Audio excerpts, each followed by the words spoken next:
आप सभी का स्वागत है आपके अपने YouTube channel Shri Ram classes में। और 22 अगस्त 2022 से आपकी जो प्रथम टेस्ट शुरू हो रहे हैं, तो कक्षा 6 से लगा के 12वीं तक के जो टेस्ट होंगे, प्रथम टेस्ट आपका 22 तारीख से शुरू हो रहा है। तो 22 तारीख, 23 तारीख और 24 तारीख को ये टेस्ट होंगे और इन तीनों ही डेट में आपके सारे विषय के टेस्ट हो जाएंगे। तो मैं आपको यहाँ पे आज की इस वीडियो में गणित की कक्षा 7 की गणित का ये एक पेपर है, टेस्ट पेपर, जो आपके सामने लेके आए हैं। तो हो सकता है कि इनमें से कुछ प्रश्न आपके जो टेस्ट में मिले और लगभग प्रश्न आपको टेस्ट में इसी प्रकार के देखने को मिलेंगे। तो ये गणित का कक्षा 7 का जो पहला टेस्ट होगा उसका प्रश्न आपके सामने है। तो पहला प्रश्न आपके सामने है कि निम्न में से उचित भिन्न कौन सी है।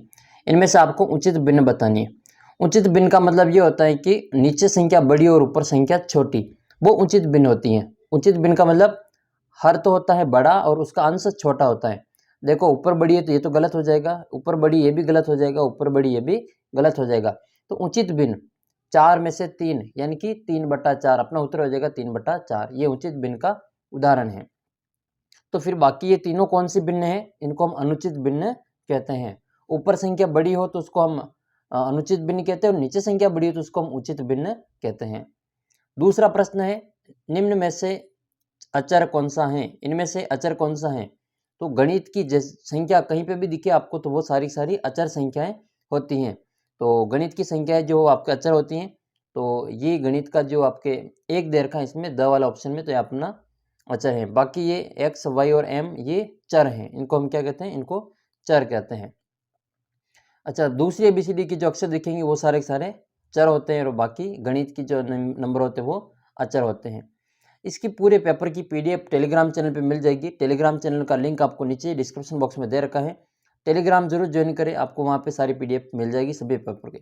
अर्धवार्षिक के सारे पेपर मिल जाएंगे, वार्षिक के सारे पेपर मिल जाएंगे। तो तीसरा प्रश्न आपके इसमें कि सबसे छोटी पूर्ण संख्या कौन सी है। तो सबसे छोटी पूर्ण संख्या पूछी। देखो सबसे छोटी पूर्ण संख्या दिए गए ऑप्शन में जो सही है वो आपके 0 होती है। 0 सबसे छोटी पूर्ण संख्या होती है। तो सही उत्तर हो जाएगा 0 सबसे छोटी पूर्ण संख्या है। अगला प्रश्न है कि -a का योज्य प्रतिलोम क्या होता है। योज्य प्रतिलोम का मतलब ऐसी संख्या जिसमें जोड़ने पे 0 ले आए, तो योज्य प्रतिलोम -a का +a हो जाएगा। तो और +a का पूछे तो -a हो जाएगा। -a का योज्य प्रतिलोम प्लस का a और +a का योज्य प्रतिलोम माइनस का a। जैसे 2 का योज्य प्रतिलोम पूछे तो -2 होगा और -2 का योज्य प्रतिलोम पूछे तो +2 होगा। समझ में आ गया होगा। तो योज्य प्रतिलोम में उनके निशान बदल देते हैं, प्लस का माइनस हो जाता है और माइनस का प्लस हो जाता है। लेकिन गुणन प्रतिलोम, ठीक है, तो उसमें आपका जो बट्टे में लिख लेते हैं। जैसे 2 का हो जाएगा 1/2, -2 का हो जाएगा 1/-2। इस प्रकार से इसको हम माइनस में बदल देते हैं, बट्टे में बदल देते हैं। अगला प्रश्न आपका 5वां है, इसमें रिक्त स्थानों की पूर्ति करनी है। देखो रिक्त स्थान की पूर्ति करने के लिए जो समीकरण में 2 पक्ष होते हैं, बराबर से इधर वाला और बराबर से इधर वाला। ये लेफ्ट हैंड साइड होती है, इसको हम LHS कहते हैं। ये RHS होता है, राइट हैंड साइड।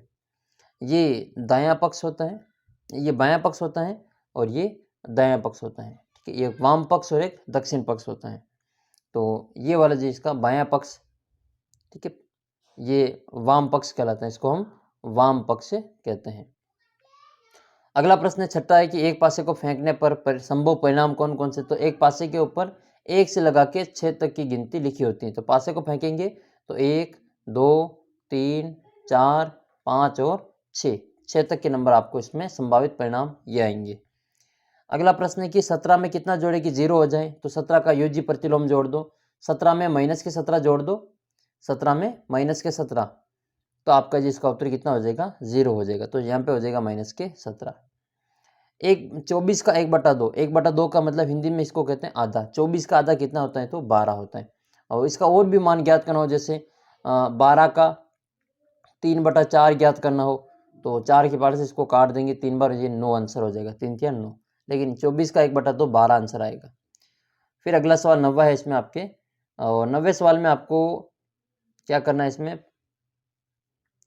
सही कथन के सामने सत्य और गलत कथन के सामने असत्य लिखना है। तो सबसे पहले देख लेते हैं हम इसमें कि 1 में a का भाग देते तो 1 आएगा, तो ये तो गलत हो गया। इसमें 1 में किसी का भी भाग देते हैं या 1 का भाग देते तब तो 1 आता, लेकिन किसी और का भाग देते हैं तो 1 नहीं आता, वो उसकी बट्टे की संख्या उसमें आ जाती है। तो ये असत्य है। x एक चर है, तो ये बिल्कुल सत्य बात है, x एक चर है। और दूसरी संख्या, अगला सवाल दे रखा है 4.2, 4 और 3.8 का औसत 4 होता है, तो इसको औसत ज्ञात करने के लिए तीनों को जोड़ के 3 का भाग दे दो। देखो 4.2, 3.8 और इसमें जोड़ेंगे 4, तो ये हो जाएंगे 12 हो जाएगा, ठीक है 12। तो 12 की इनकी जोड़, 12 में 3 का भाग दे देंगे तो इसका आंसर 4 आएगा। तो हाँ 4 इसमें सही है, ये दूसरा भी इसमें, 11वां भी आपके सही है। अगला प्रश्न है कि बहुलक सदैव आंकड़ों में से एक ही संख्या होती है, तो बहुलक एक से अधिक संख्या भी हो सकती है, ये इसमें गलत है। सदैव एक ही संख्या नहीं होती है, एक से अधिक संख्या भी होती है। जैसे उदाहरण के लिए 2, 3, 3 और 4, 5, 5। इसमें बहुलक पूछे तो इसमें बहुलक 2 संख्या है, एक तो 3 बहुलक है और एक 5 बहुलक है। तो सदैव एक ही संख्या होना जरूरी नहीं है, एक से अधिक संख्या भी हो सकती है। अगला प्रश्न है फिर आपके इसमें कि दिए गए प्रेक्षणों से माध्य ज्ञात करने का सूत्र लिखिए। तो वो जो सूत्र होता है वो होता है आंकड़ों का योग बटा आंकड़ों की संख्या। माध्य बराबर आंकड़ों का योग और बटे में लिखना है आंकड़ों की संख्या, या आंकड़ों की संख्या लिखनी है। तो समांतर ये माध्य बराबर होगा आंकड़ों का योग बटा आंकड़ों की संख्या। ऐसा पूर्णांक युग्म लिखिए जिसका योग 0 होता है, तो कोई से भी दो लिख लो अलग अलग चिन्ह वाले, एक जैसी संख्या, जैसे 2 और माइनस का 2, इनको जोड़ेंगे तो हमारा उत्तर 0 आएगा। माइनस के 14 और प्लस के 14 जोड़ेंगे तो इसका उत्तर 0 आएगा। कभी भी लिखना हो तो इनका योजी प्रतिलोम लिख लो, संख्या और उसका योजी प्रतिलोम हमेशा 0 ही आता है, योग हमेशा 0 ही आएगा। फिर आपके 15वां सवाल है इसमें कि एक संख्या दे रखी है 3n + 7 = 25, एक समीकरण है, इसमें इसको हल करना है। हल करने के लिए आपको पक्षांतरण बाई टीपी मेथड लगाना पड़ेगा। इसमें पक्षांतरण के लिए क्या करते हैं, प्लस बराबर से इधर आता है तो माइनस बनता है, माइनस बराबर से इधर आएगा तो प्लस बनेगा, गुणा की संख्या बराबर से इधर आती है तो भाग में बनती है, और भाग वाली बराबर से इधर आती है तो गुणा में जाती है। तो इस प्रकार आपको इन नियमों को लगाते हुए पक्षांतरण करके इसको हल करना है। सबसे पहले जोड़ बाकी को हटाएंगे, फिर गुणा भाग को भी हटा देंगे। तो सबसे पहले इस 7 को हटाएं, प्लस के 7 इधर आएंगे तो माइनस के 7, तो ये बनेगा 3n = 25 - 7। 25 में से 7 को घटाएंगे और बराबर में आ जाएगा 3n। तो 25 में से 7 को घटा लेते तो ये आ जाएगा आपके 18। और n का मान ज्ञात करना है तो 3 को भी हटा दो, 3 गुणा में इधर आएगा तो भाग में, 18 में 3 का भाग दे दो, तो n बराबर हो जाएगा 18/3। 18 में 3 का भाग कितनी बार जाएगा, 6 बार जाएगा। तो n का मान कितना आ गया, इसमें 6 आंसर हो जाएगा। इसी प्रकार से आपका दूसरा सवाल है। दूसरा सवाल ये कि 9 भाजक 2/5 हल करना है। देखो भाग को करना आसान है, 2/5 ही है, तो इसको भाग करने के लिए हम क्या करेंगे, इसको गुणा में बदल देंगे। सबसे पहले इसको गुणा में बदलो, तो 9 इंटू, जैसे ही भाग गुणा में बदलेगा ये अंश हर में बदल जाएगा और हर इसमें अंश में आ जाएगा। तो 2/5 का 5/2 हो जाएगा। गुणा करेंगे तो 9 पंजे 45 और बट्टे में 2 आ जाएगा। ये अपना आंसर है। तो ये पूरा आपके इसमें कक्षा 8 की गणित का पेपर था। अगले वीडियो में हम कक्षा 8 की नहीं, कक्षा 7 की गणित का ये पहला टेस्ट का पेपर है। और अगले वीडियो में हम कक्षा 8 की, कक्षा 9, 10 सभी विषय की जो आपके प्रथम टेस्ट के जो पेपर होने वाले हैं संभावित प्रश्नों की आपके लिए लेकर आएंगे। और ये पेपर बनाए गए हैं शिष्य गुरु की ओर से, तो उन सब आभार व्यक्त करते हैं इनका। बहुत ही शानदार पेपर इनकी ओर से बनाए गए हैं, टीम शिष्य गुरु की ओर से। तो बहुत बहुत आभार एवं धन्यवाद टीम को। तो ये बिल्कुल शानदार पेपर बनाए गए हैं, तो आप अधिक से अधिक इस वीडियो को शेयर जरूर करें।